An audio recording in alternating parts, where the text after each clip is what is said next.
Nobody should tell anybody listening to Frank Ocean's Blonde in 2025 to let it go. No. This album is regarded by a lot of music critics, music fans, that it's a very, very good body of work.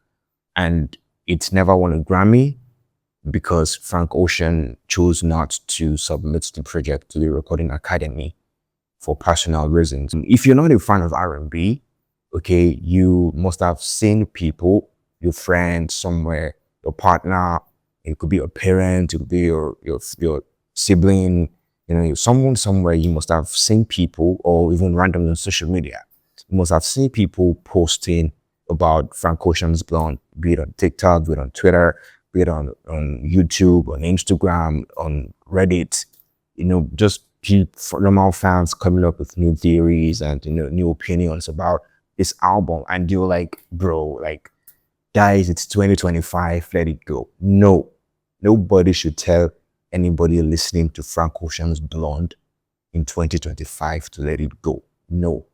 That's a very good body of work. There are very few albums that we have like that today that stand the test of time. I mean, this album was released in 2016.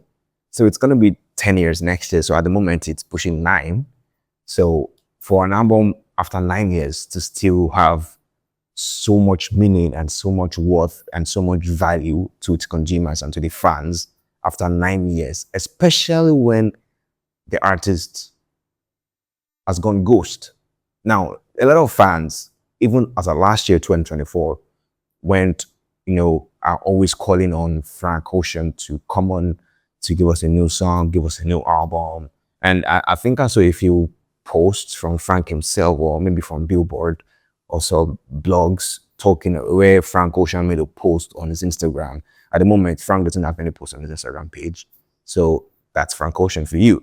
But sometime last year, Frank, teased being in the studio, and he's been doing that. He's always doing it. And I feel like this year, 2025, Frank is going to come on social media again to tease an album release, or to tease working in the studio and blah, blah, blah.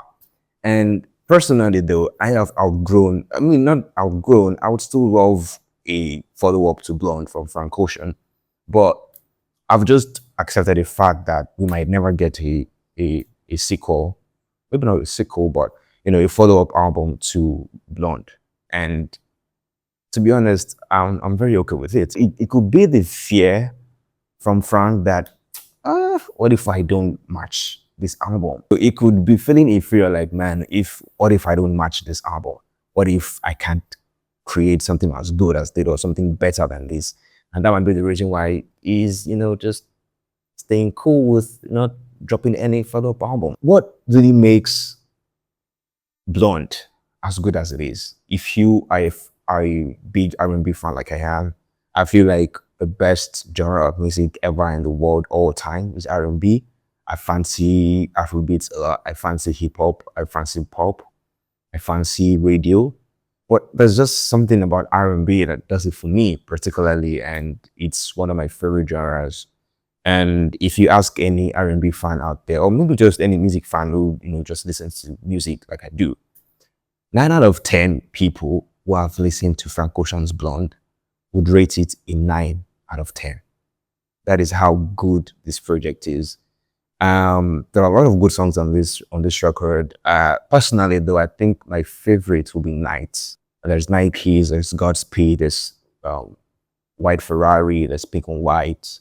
I expect a lot of opinions and tweets and posts and videos of fans talking about. Some days ago, I saw a video from a guy who allegedly claimed to be listening to Frank Ocean's Blonde for the first time. And it's a 1 hour long video.